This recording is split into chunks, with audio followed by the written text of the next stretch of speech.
All right, boys and girls, welcome back to another episode of Cut the Shit, Get Fit. I am your lovely host, Rafał Matuszewski, and today is another day for me to ramble on about fitness shit and get you going through the week, the day, and everything else in between.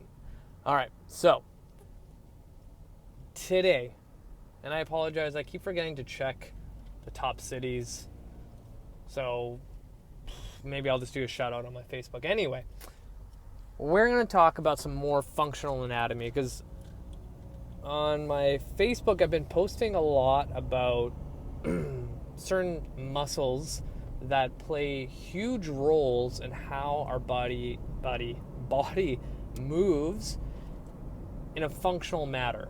You know, like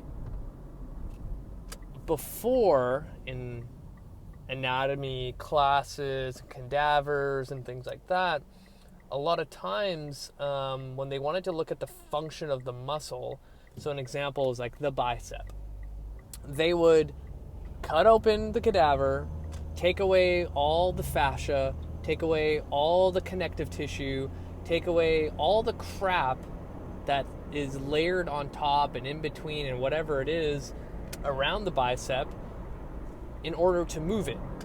So if you imagine if you had a body just lying there with their arms straight out by its side, they would take a little thing to pull the arm to show that the bicep is contracting like a bicep curl, right? And they would just pull that string back and forth and they're like, oh, that's what the bicep does.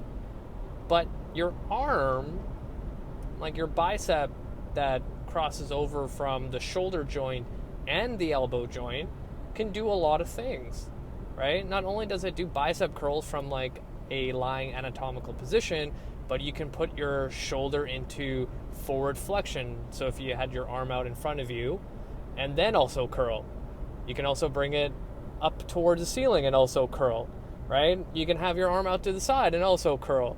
You can go into so many different positions with the forearm itself and pronation and supination while doing curls and all those different things. So really, functional anatomy is not just one motion. It's not just one movement that an exercise can do. Your body can do a lot of different motions. But then if you go within the construct of what exercise is, right, which are movements that were created, say, 40 years ago when they first started, not even probably 40 years ago, probably 60 or 80 years ago when they first started looking at movements and muscles and how things like that are connected together, right? So we're kind of leaving a lot on the table when it comes to traditional exercise. And this is where, like, again, I'm biased, but I feel like Kinstretch and the FRC principles fit here really, really well. So it doesn't mean that you should stop doing bicep curls and crap like that. I'm just saying that you need to think that our bodies are designed to do more than just bicep curls. But if you restrict the, potential that our bodies can do, then you leave a lot of stuff on the table, a lot of stuff that can go wrong, and then this is where I think leads to injury, right?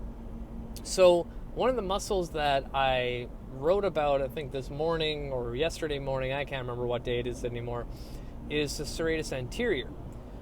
So when you look up the serratus anterior online or anything like that, anatomy books, you'll know that it's kind of on the side of your rib cage, and when you're super lean and jacked like Hugh Jackman and Wolverine, you'll be able to see those bad boys pop out.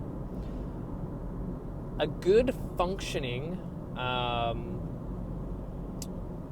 serratus anterior allows movement of the scapula going forward. So if I brought my arm in front of me and started going as far forward as possible with my shoulder blade, that's on my serratus anterior. So if you think about people doing like scapular push-ups, that's serratus work right there, right?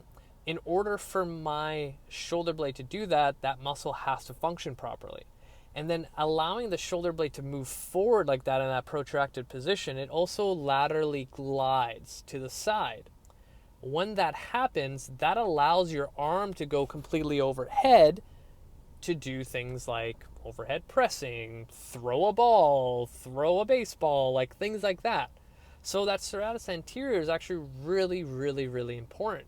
When that thing doesn't function the way it should, bad things happen, like people get tight necks, people have rotator cuff issues, people can get numbness going down their arm, people can also have bad circulation from that and things like that. So when you think of it that way, this little muscle is very vital to a lot of things. And it's hard to say, like, do this one exercise and your serratus anterior is going to work like a charm. It's tough to say that because everyone's a little bit different. We don't know everyone's history that's listening that might be causing that serratus to not be working properly. Like, maybe some people have some mechanical or neurological tension in their body that's preventing their arm to go forward or have that scapular glide, or maybe someone has so much laxity in their shoulder joint that the serratus can't actually control and it's all over the place. Or maybe someone doesn't have correct breathing patterns that is preventing the serratus from activating the way it should, right? There's a lot of things that influence each other. And this is what goes back to my first point about the whole idea of the bicep is more than just curls and crap like that. Like, it can move and influence so many other joints and muscles that require that positioning. So that being said, the serratus can be influenced by so many other things, right? So this is where I kind of go back, like, if you are working with a trainer and they haven't assessed you from the very beginning without any kind of like movement, assessment or anything like that, they're leaving a lot on the table that they don't know about your body, right? That's like going to a doctor and they don't look at your charts at all and then just start prescribing you shit, Or better yet, going to a doctor, not telling them your symptoms, and then they write you a prescription, right? And this is where there's a lot of gray area, because it's like, we all know exercise is good for you, right? And it's going to show some benefit. You going to the doctor and then prescribing a painkiller that's a low-level entry one to help you with your issue is probably going to help you with whatever issue you have without even explaining it. But you don't know if that medication, that drug, is going to contradict you on other medications, or it's going to make your stomach feel like shit and you start barfing and shitting yourself all day. So exercise is kind of the same thing. Like, we all know squats and lunges and mountain climbers and burpees are exercises. They make you sweat. They make you, move. They make you supposedly feel better, and you'll get the benefits of exercise on a cellular level and all that. But what if you have a weird hip of some sort and squats, lunges, and burpees hurt them, right? So this is why it's so vital to have an assessment beforehand to figure out why your body moves a certain way. Again, you can only do so much online, but if you're a good practitioner, a good trainer that has a lot of rehab experience, aka like me, we can try to actually pinpoint what it is, right? And a lot of times training's not that complicated. Does this movement hurt? Yes. Don't do this movement. Do this instead. Does that feel better? Yes. Okay, we're going to do it this way. Like, that's all it really is, right? So considering that serratus concept, I can do scapular push-ups. Say I'm in a bird dog position, hands and knees, and I'm doing scapular push-ups. And I notice the person, my camera tilted forward, can retract, meaning squeezing their shoulder blades together, no problem. But the moment they try to protract, they actually can't move their shoulders in front of them, and they end up just rounding their entire back, right? That tells me most likely their serratus is not moving properly. But then, say I get them standing and do scapular cars, and they have a better understanding of how to move their shoulder blades into retraction, right? pretty much two of the same movements, just a little bit different, but now I have more bang for my buck when it comes to creating more adaptable tissue surrounding the shoulder and the scapula that is influenced by the serratus. So now I'm going to gear towards using exercises like scapular cars to get that thing moving the way it's designed. Now, the other thing that I didn't bring up is that the serratus is actually also influences the rotator cuff.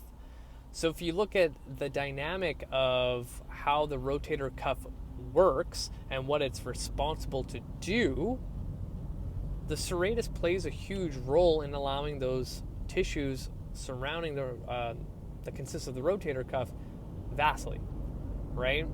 So now you see how these things connect in our bodies so much. And this is why when you start isolating muscles, sometimes it's not the best approach when it comes to training. So, long story short, look at the body as one unit. Look at the body as not segmented parts, but one part influences the other. If one part is stronger or more flexible, whatever you want to use, then it's going to have kind of a waterfall effect, and it's going to spill into other buckets. So with the serratus, there's so many things that you can do for that specific muscle, but at the same time, you're going to influence other things. So this is where exercise selection comes in handy, right? So yes, you can do scapular push-ups, but maybe you also need some shoulder stability work that also affects the serratus. So one of my favorite shoulder stability exercises is the kettlebell arm bar. And hell yes, I think when you get someone into a kettlebell arm bar, for sure, you're also stimulating that serratus anterior to function a little bit better. If I get someone breathing in so many different positions, prone, supine, side lying, bird dog position, dead bug position, hell yes, I'm influencing the serratus anterior.